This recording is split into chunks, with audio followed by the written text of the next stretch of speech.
Karibuni katika chaneli yangu. Leo tutapika nyama kavu.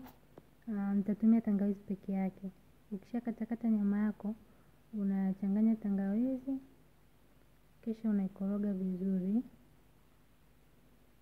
Utaweka na chumvi. Baada ya hapo, utaweka mafuta yako jikoni. Yakishapata moto, utatia nyama. Kama mnavyoona, utaweka nyama zako hadi pale zitakapoishia zote kwenye chombo chako, sufuria au chochote unachotumia. Kwa hiyo utaacha nyama yako kwenye mafuta.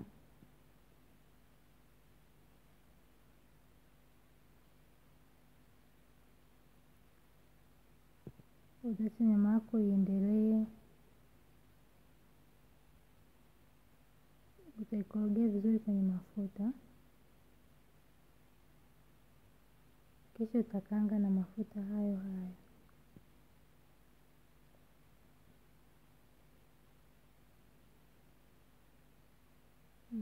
Baada ya kuhakikisha imekaa vizuri, utaifunika.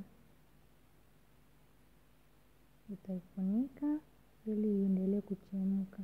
Kama mnavyoona inavyochemka hapo. Utafunika iendelee kuchemka.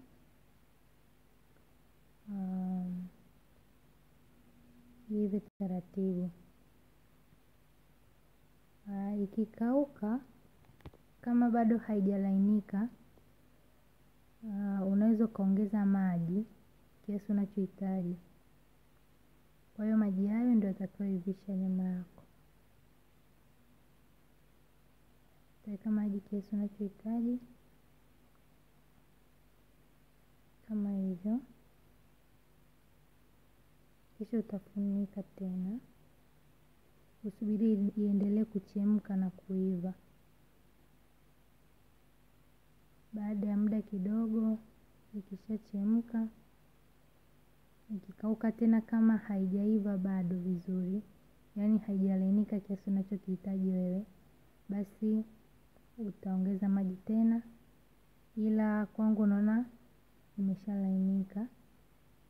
Kwa hiyo tutaendelea kuikaanga kwa kutumia mafuta hayo hayo ambayo tuliyaweka mwanzoni.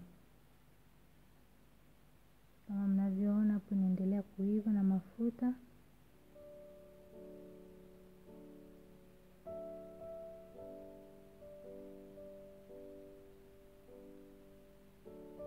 Unageuza geuza ili isiive upande mmoja tu.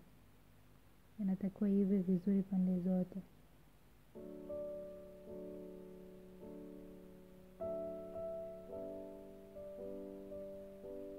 Kwa hiyo maji yakishakauka, yakiisha, yakibaki mafuta peke yake, hautakiwi kufunika tena, kwa sababu unaweza ukafunika ikaungua. Kwa hiyo unatakiwa uendelee tu kukoroga ili isiive upande mmoja tu.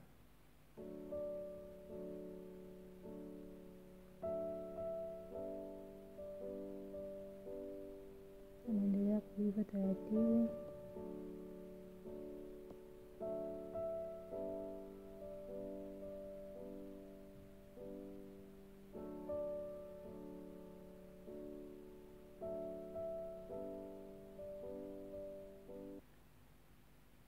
Kama mnavyoona imeshakuwa ya brown. Kwa hiyo nyama yangu ipo tayari. Nitaitoa.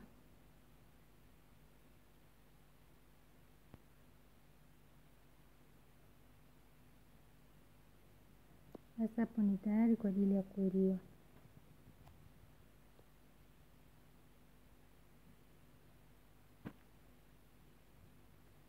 Asanteni sana kwa kuwa pamoja nami kuanzia mwanzo hadi mwishoni.